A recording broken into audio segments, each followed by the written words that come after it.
गेल्या काही दिवसामध्ये आपण जे गुन्हे दाखल केले त्यापैकी साधारणतः 9 गुन्ह्यांमध्ये श्री जरांगे पाटील यांना देखील आरोपी केलेला आहे।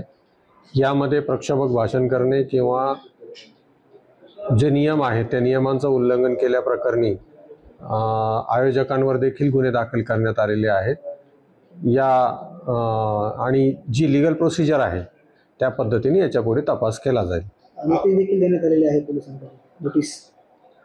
पोलीस स्टेशन शिरूरकडनं या संदर्भात नोटीस पाठवलेली होती, परंतु ती न बजावता परत आलेली आहे।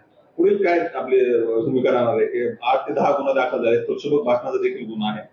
नाही, जी कायदेशीर प्रक्रिया त्या प्रक्रियेप्रमाणे आपण काम करणार आहोत आणि कुठलेही प्रक्षोभक वक्तव्य कुठे होऊ नये, कारण आपण ऑलरेडी बीड आणि माजलगावमध्ये मोठ्या प्रमाणात हिंसाचार किंवा जाळपोळच्या घटना घडलेल्या आहेत, त्या पुनरावृत्ती होऊ नये यासाठी आम्हाला जास्तीत जास्त दक्षता घेणं आवश्यक आहे।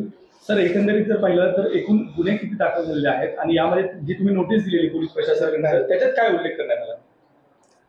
41 प्रमाणे आम्ही नोटीस देतो। ज्या वेळेस गुन्हा दाखल होतो त्यावेळेस आरोपीला आम्ही नोटीस देत असतो आणि त्या नोटिसीनुसार त्यांनी पोलीस स्टेशनमध्ये तपास कामी हजर राहणं आवश्यक असतं, परंतु ती नोटीस न बजावता परत आलेली आहे।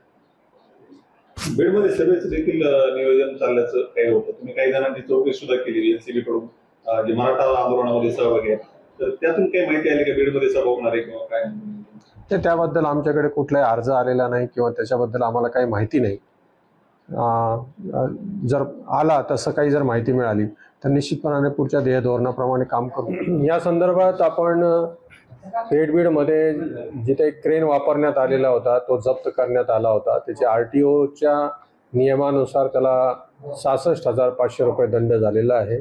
त्याचबरोबर पिंपळगावमध्ये ज्या ठिकाणी JCBचा वापर केला गेला होता स्वागत समारंभासाठी, जे करणं योग्य नाही, तर त्या ठिकाणी तो JCB देखील जप्त केलेला आहे आणि ती देखील पुढची कायदेशीर कारवाई आपण प्रक्रिया पूर्ण करणार आहोत। त्याचबरोबर जी मागे सभा झाली होती बीडला, त्यामध्ये देखील JCBचा मोठ्या प्रमाणात वापर करण्यात आलेला होता, त्याची देखील माहिती आम्ही आयोजकांकडून मागितली आहे। त्या बाबतीत देखील जी कायदेशीर प्रक्रिया आहे ती राबवून हे JCBवर जे फाईनचे गुन्हे आहेत, दंडात्मक गुन्हे आहेत, तर ते गुन्हे आम्ही दाखल करणार आहोत। आतापर्यंत आपण 9 गुन्हे दाखल केलेले आहेत आणि ते काही ठिकाणी प्रक्षोभक भाषण केल्यामुळे, काही ठिकाणी विनापरवाना सभा घेतल्यामुळे, काही ठिकाणी धार्मिक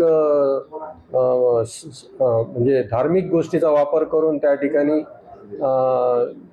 म्हणजे जे हरिपाठ सप्ताह होता त्या ठिकाणी वेगळ्या पद्धतीचं, जिथं धार्मिक कार्यक्रम असणं अपेक्षित होतं पण तसं न होता वेगळ्या पद्धतीची सभा घेण्यात आली, प्रक्षोभक भाषण करण्यात आलं, म्हणून त्या ठिकाणी आपण गुन्हा दाखल केलेला। पोलीस स्टेशनकडनं नोटीस पोस्टाद्वारे बजावणी करण्याचा प्रयत्न करण्यात आला होता, परंतु ती न बजावता परत आलेली।